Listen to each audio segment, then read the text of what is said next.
श्री परमात्मने नमः। श्री वाल्मीकि रामायण उत्तरकांड 93वां सर्ग।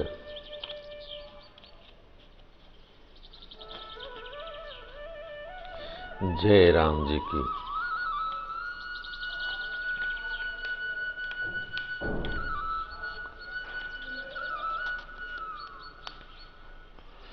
श्री राम के यज्ञ में महर्षि वाल्मीकि का आगमन और उनका रामायण के गुणगान के लिए कुश और लौ को आदेश।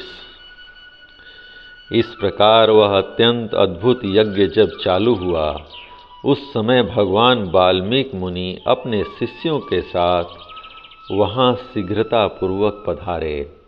उन्होंने उस दिव्य एवं अद्भुत यज्ञ का दर्शन किया और ऋषियों के लिए जो बाड़े बने थे उनके पास ही उन्होंने अपने लिए भी सुंदर पर्णशालाएं बनवाईं।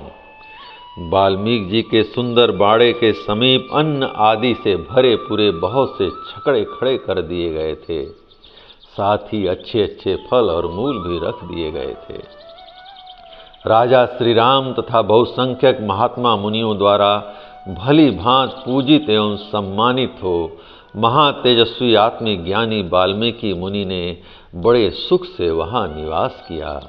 उन्होंने अपने हृष्ट पुष्ट 2 शिष्यों से कहा, तुम दोनों भाई एकाग्रचित्त हो सब ओर घूम फिर कर बड़े आनंद के साथ संपूर्ण रामायण काव्य का पाठ करो। ऋषियों और ब्राह्मणों के पवित्र स्थानों पर, गलियों में, राजमार्गों में तथा राजाओं के वास स्थानों में भी इस काव्य का गान करना। श्री रामचंद्र जी का जो गृह बना हुआ है उसके दरवाजे पर जहाँ ब्राह्मण लोग यज्ञ कार्य कर रहे हैं वहाँ तथा ऋतुजों के आगे भी इस काव्य का विशेष रूप से गान करना चाहिए। यहाँ पर्वत के शिखरों पर नाना प्रकार के स्वादिष्ट एवं मीठे फल लगे हुए हैं। भूख लगने पर उनका स्वाद ले लेकर इस काव्य का गान करते रहना। बच्चों, यहाँ के सुमधुर फल मूलों का भक्षण करने से न तो तुम्हें कभी थकावट होगी और न तुम्हारे गले की मधुरता ही नष्ट होने पाएगी।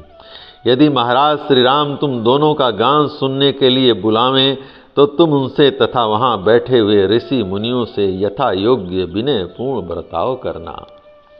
मैंने पहले भिन्न भिन्न संख्या वाले श्लोकों से युक्त रामायण काव्य के सर्गों का जिस तरह तुम्हें उपदेश दिया है उसी के अनुसार प्रतिदिन 20-20 सर्गों का मधुर स्वर से गान करना। धन की इच्छा से थोड़ा सा भी लोभ न करना।